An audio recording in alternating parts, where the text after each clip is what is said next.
Live via Skype and brought to you via YouTube. It's the hashtag Wrestling Podcast, NXT, the End Review Edition.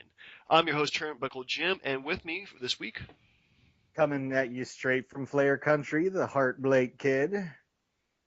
woo, Woo! woo, Woo! yeah, Never gets old. no, it doesn't. Never, He's never going to go away, even when he yeah, goes away. right. So anyway, we're just going to go ahead and do a kind of a quick recap of NXT Takeover the end, which I hope is not the end. It's just pretty much like the end of the beginning or whatever they wanted to call it. Yeah, I think they tried to make it pretty clear because it seemed like a lot of people were freaking out and they're saying this is not the end of NXT, but it is the end of an era in NXT. Yeah, I kind of figured that too. I mean, NXT has been around for how long now? Like four, it's definitely morphed a lot. Yes. Because I think I actually didn't watch the original NXT where they had like the indie wrestlers kind of compete in a reality show to get a contract for. Right. Even though I think most of them even got jobs afterwards. Right. But then it kind of changed into Florida Championship Wrestling was taken over by NXT, and then that kind of became its own thing. But yeah, it's honestly NXT I think has definitely morphed into probably one of the best things in professional wrestling today. Certainly. Um, and I'm just loving the crap out of it. It's actually the highlight of my week watching wrestling wise is watching that. So yeah, I mean definitely watching this is probably a highlight of my year. Right. Oh So yeah. This was great. And we'll get into it, but I did not think there was a dull moment from beginning to end. no, which is one good thing about it too is that it doesn't feel slow or it definitely there's a big sense of urgency from for everybody Right. in this. So actually, just looking at the championship listings of championships or title reigns of NXT champions. First one, Seth Rollins won in July 2012. So I guess it is about 4 years old. They've actually kind of been their own brand in terms of being NXT. Anyway, so let's just go by match, kind of give our synopsis of it, and let's go with what we think. First up, we have Andrade Almas, or CN. Cien, Yes. which is 100, I guess, in Spanish, Uh-huh. defeated the Perfect 10, Ty Dillinger. Right. Uh, Yeah, great, great stuff. I'd not seen, and I guess, CN had been around for a little while. I actually, going back and catching the like Breaking Ground special immediately afterwards, you see him in the background here and there. But I guess this was his like official debut, I believe. I might be wrong on that. yeah, he's been doing these kind of promos where he's taking off the mask and everything like that. My Uh, only complaint, and this is probably very minor, he dresses like a male stripper. well, I think that honestly is the goal here.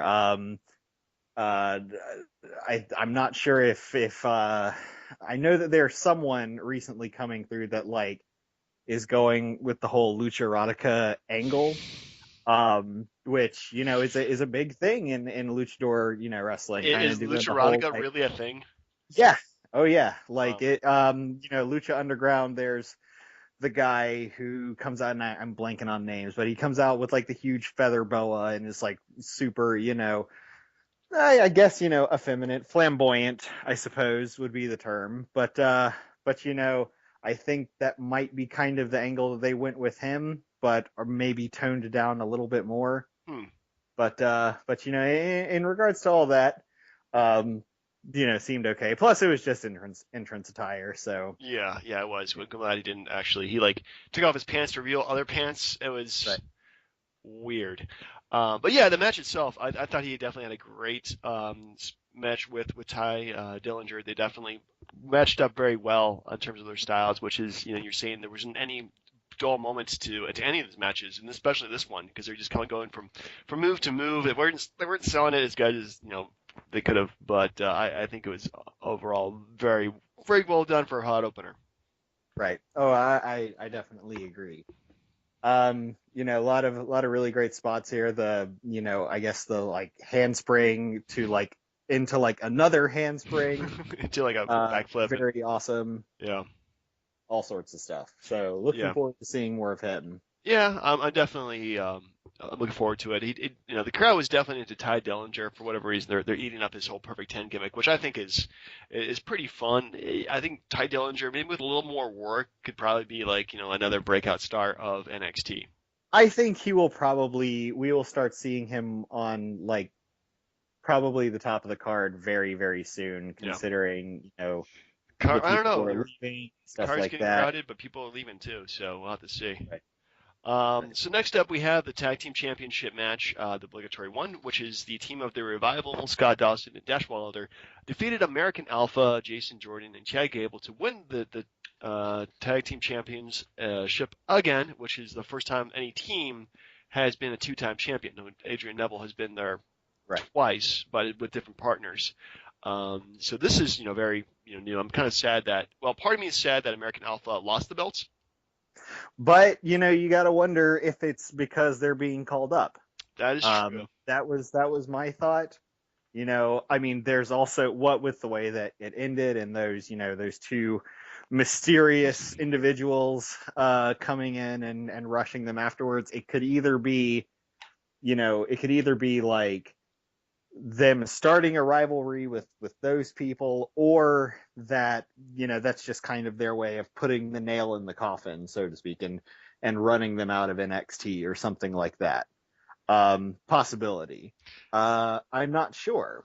I would like to see them moved up to the main roster, but then again, they've also have kind of been a sort of a flash in the pan success as of late. I don't know if they have the mileage behind them. They remind me so much of Team Angle, aka the world's greatest tag team. Yes. It's almost ridiculous, but the fans are really into them. They have great enthusiasm. And I mean, yeah, their chemistry works very well together. Yeah, I think it would definitely go over in the main roster. I'd rather just have them have a little bit more seasoning in NXT and do more of the big matches too, just to get prepared to do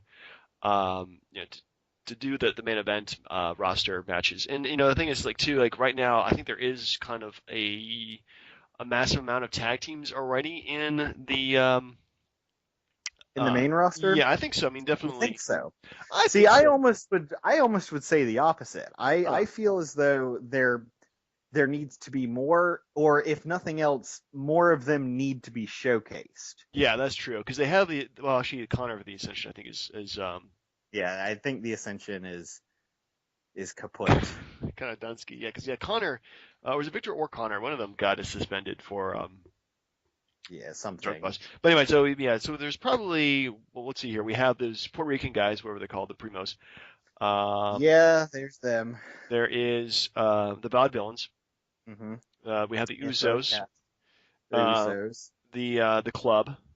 Mm-hmm. We have the New Day. Breezango and Golden Truth. Yep. We also have are the Social Outcasts still a thing? They're the Job Squad 2016. Goodness, I'm trying to remember if there's another tag team. I swear, just on the tip of my tongue, I can't say their name for some reason.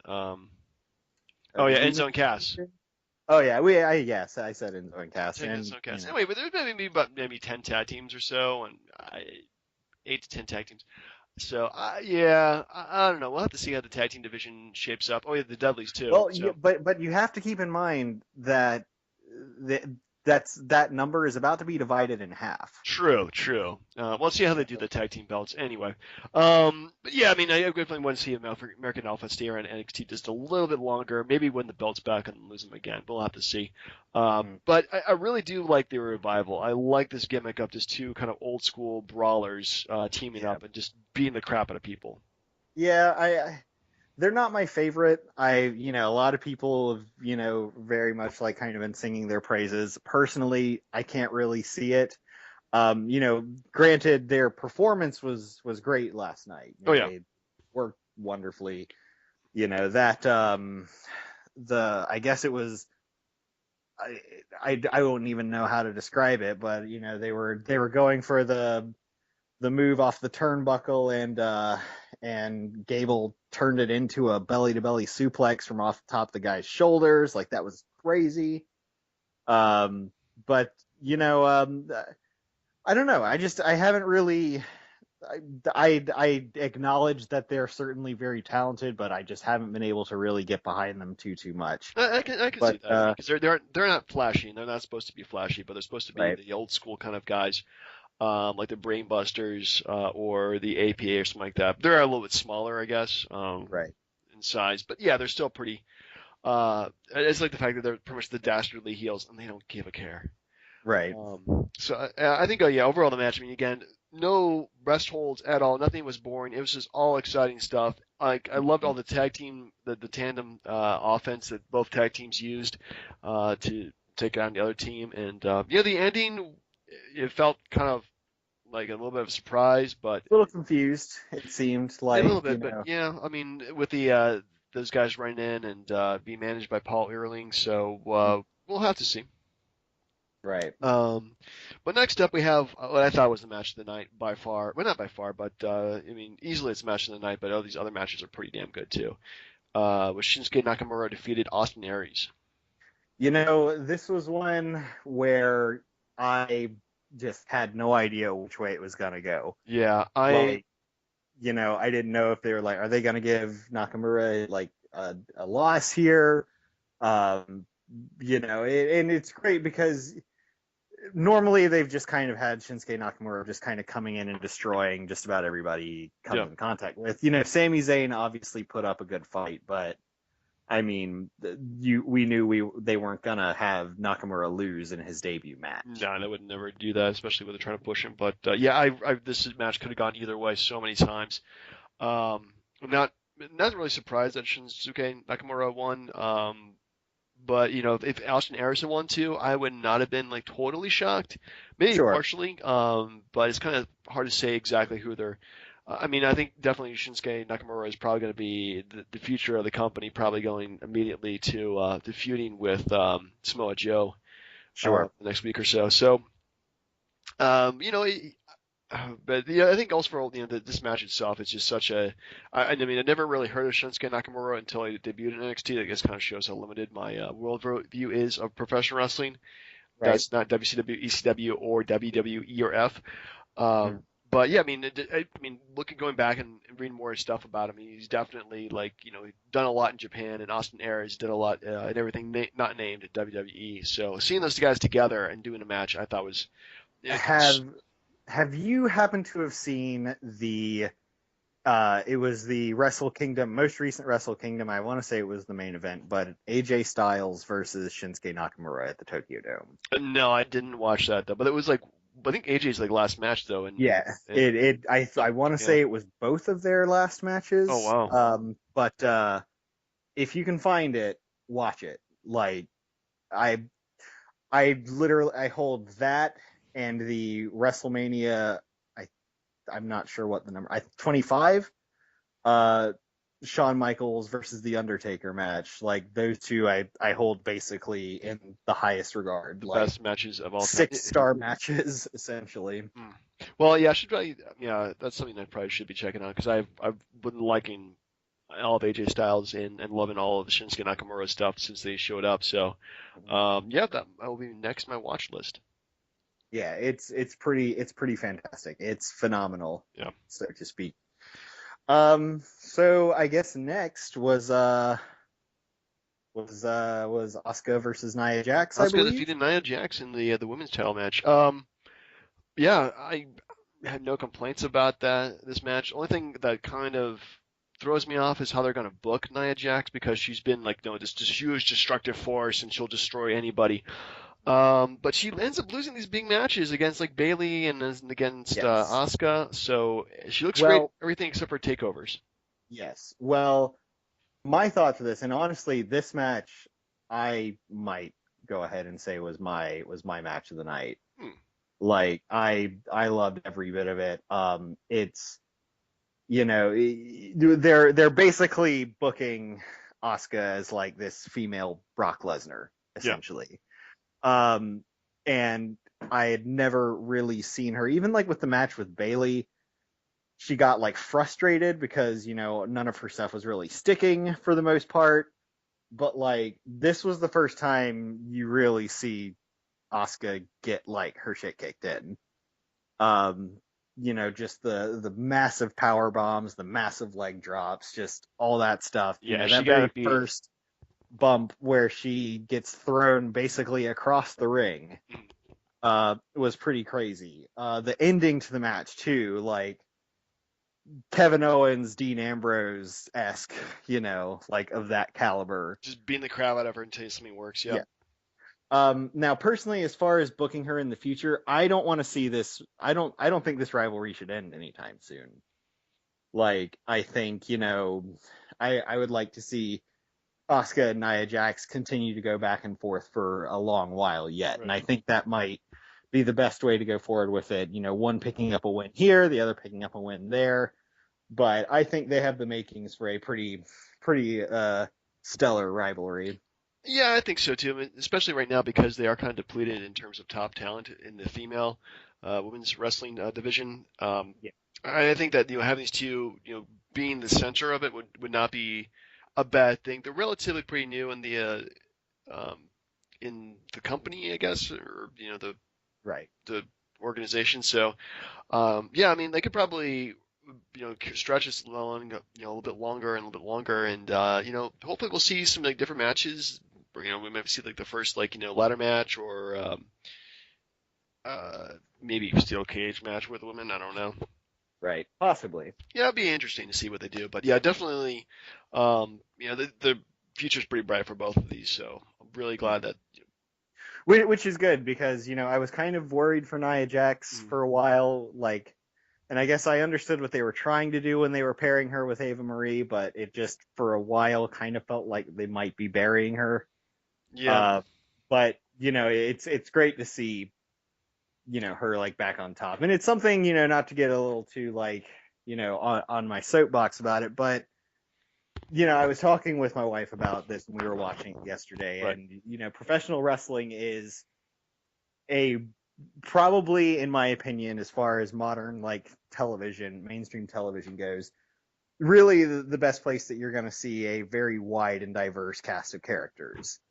And I think, considering that you had two um, female superstars who neither of them are really traditionally, if you look back and think like, especially back to like Attitude Era and stuff like that, and, Yeah. and even as of just a couple of years ago, not exactly diva material. No, they're Um, definitely not. I mean, they're more athletes than they are like pretty faces being trained to wrestle like Eva Marie. right, right.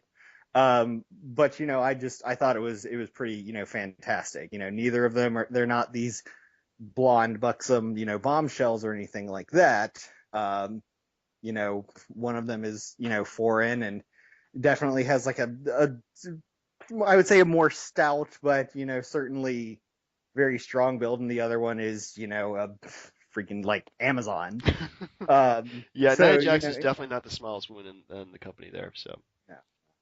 But regardless, that doesn't really matter when right, you can pull off matches like that. true. And I Yeah, mean, the same certainly can be applied to a lot of the to most of the male superstars too. You don't have to look like Hulk Hogan anymore. You got people like Kevin Owens who are like bringing down the house and stuff like that. But it just shows how I feel it's come quite a long way.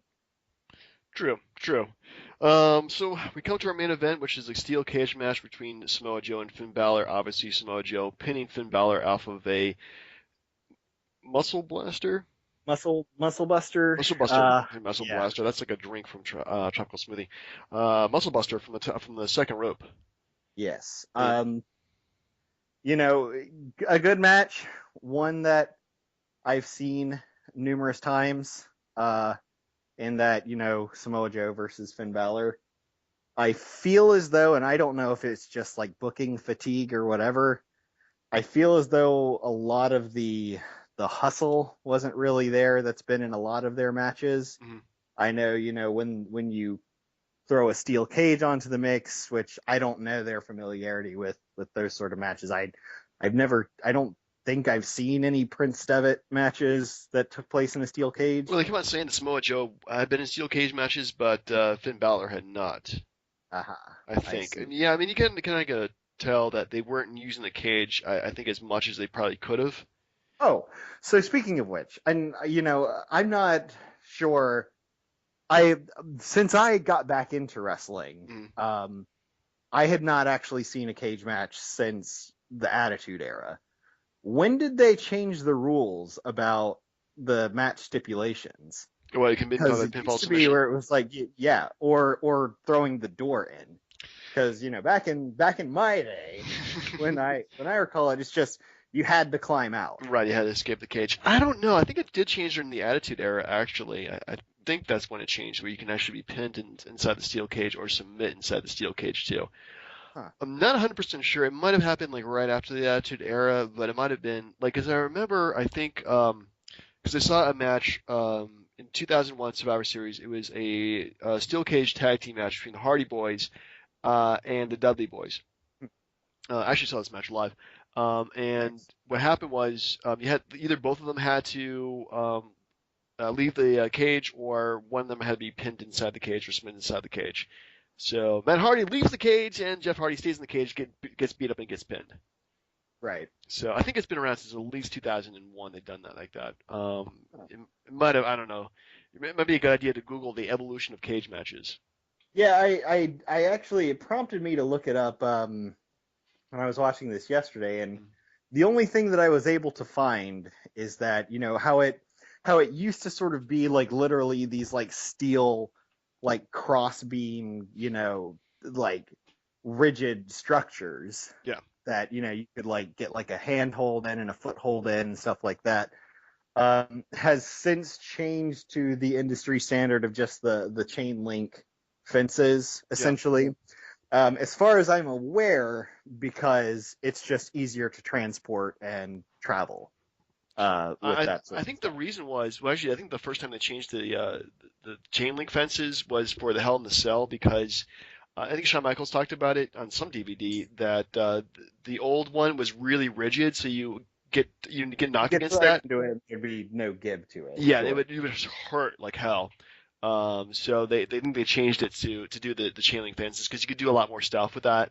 Right. It's not going to hurt you. Granted, I mean, I think probably cleaning up is a little bit different than it used to be back in the day, but I mean, how many? Well, I mean, they do a fair amount of steel cage matches these days. I mean, not all the time, but they do them a bit more pay-per-views, like that crappy Asylum match.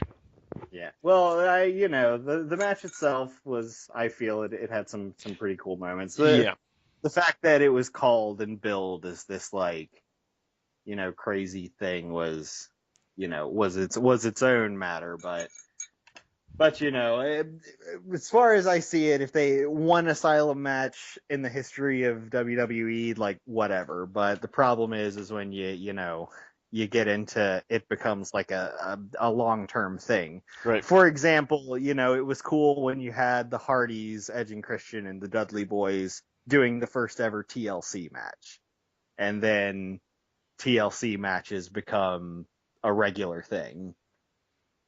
Yeah, it definitely loses a special flair to it. So I'm kind of glad this is like the first time they experimented with steel cages in NXT, and tried doing it, especially with a smaller arena Right. in Full Sail. So, but I think for all in all, it was definitely Yeah, yes. a As great for the match. match itself, yeah, my only complaints and disappointments is, I really, really wanted to see at least an attempted coup de grace from the top of the cage. Yeah, I feel as though that could have been, a great finisher. That, Finn Balor's on top of the cage. He could just, hop down and win, but he looks down and sees Samoa Joe like lying prostrate and helpless, and just, the demon takes over and he can't help himself, and he has to try to do do the this crazy spot from the top, and yeah. Joe rolls out of the way and all that. But, Well, thinking back on it more, it could have been a lot of things where, if they are, knock on wood, pulling Finn up in the near future, they may not want to risk anything that could potentially put him out of action for a while, oh yeah. which I would understand. But again, same time, for a match that I've seen numerous times over the past several months, very good, very entertaining. Kept me guessing. I It was kind of a foregone conclusion from the very beginning that Finn Balor was not going to win. Yeah, But I get the impression too that fortunately with these rematches, you just kind of feel like, well, they're getting promoted anyway to the main roster after they win the championship. What's the point? right, right. But that being said, great match, perfect end cap to a wonderful NXT takeover. Again, if I had changed anything else, like something that would have absolutely made me mark out at the very end is, Samoa Joe leaves, the crowd starts chanting, "Thank you, Finn, thank you, Finn." The club's music strikes up, and Carl Anderson and Luke Gallows come out and help Finn Balor up. Yeah, that would have been a very cool ending to it, but But yeah, it didn't again, happen. it Uh, would. I think if they're touting the new era, it would have been great to see people from the main roster kind of acknowledge mm. the stuff going on in NXT, just as a way to sort of bring some more legitimacy to it. But we will see what the future See holds. what it does. Yeah. Overall, I definitely liked the special. I thought it was pretty fun. There really has not been a bad NXT takeover. And I guess the next one will be in a couple months in Brooklyn before actually we'll steal a show before SummerSlam, so SummerSlam will be ruined again. Right. Good stuff. So yeah, I mean overall grade, what would you give it? Um, I would give it. I'd give it an 8.5 out of 10. 8.5 out of 10. Those remaining 1.5 points just being not necessarily stuff that I felt they did wrong, but stuff that I feel they could have done better. Yeah. That's a pretty fair assessment. It's definitely not my favorite one of all the NXT takeovers I've seen. Hmm. Um, but I mean, they're all pretty damn good. It's like this is A plus plus, and this is an A plus. Yeah, I would say probably like I might give it an 8.7, just a Hmm. little bit higher. Because just the show has just been that solid. There isn't really any bad matches, and everything was really worthwhile. So yeah, we'll have to see. I mean, obviously, I think the takeover they did before WrestleMania and the takeover at Brooklyn last year are probably better. Oh, Um, I would definitely agree. because And they had that was my first like real exposure to NXT as well. I'd watched like a couple of weeks beforehand, and then saw that NXT Takeover Brooklyn, was like, all right, well, this is my new brand right here. right. Yeah, it's well once you get that exposure to it, you are definitely hooked and start watching it every single week. I've been watching it since let's see which NXT did I start watching? Um, Man, it was probably been in 2014, I think, when I started watching it, like summer. Um, but yeah, I mean they've all been very solid. So Yeah. hopefully they'll continue the trend. One thing I would like them to do is do like more network specials and have like the NXT roster on there as well, Yeah. just to get that exposure. Especially when they did shoot, what was it? Um, Goodness, like when they did like the Beast in the East and they had an NXT belt on the line for Right. that, and that Yeah. gave it the first like I felt like big match feel of NXT. Right. And it shows they could do those kind of NXT matches and events in bigger arenas and sell at the arenas too. Right. So I'm hoping they do more of that, make it kind of more of a crossover. But with the separate Raw brand, SmackDown, I'm kind of wondering where NXT's got to go. I'm hoping every year they do actual like a legitimate draft kind of where they would draft something from. They're saying like these people are eligible from NXT to be Right. drafted to this brand. So there's all speculations on who's going to go where and what's going to happen. So that might be exciting. They never really had a feeder system into the WWE before like that. True enough. True enough. So But yeah, all the same, great stuff out of them. I will be sad to see a lot of the talent go, but pleased to see them arrive. Um, but yeah, I we can just hope that some of them aren't necessarily given the treatment that a lot of the NXT call-ups have been as of yeah, late. hopefully they'll get a better treatment and be more respectful to them. But we'll have to see. It's unfortunately the company. Well, and with the brand split too, even those people who, you say might not necessarily have gotten the best treatment might be given better stuff too. When the butter is spread, it tends to hit all pieces of the bread here. So hopefully it'll work out. Hopefully so. So anyway, next week want to do a preview for what is it? Money in the Bank. Money in the Bank sounds good. All right. Well, see you then, man. All right, have a good one. Take you too. Take care. All right. Bye bye, folks. Cheers.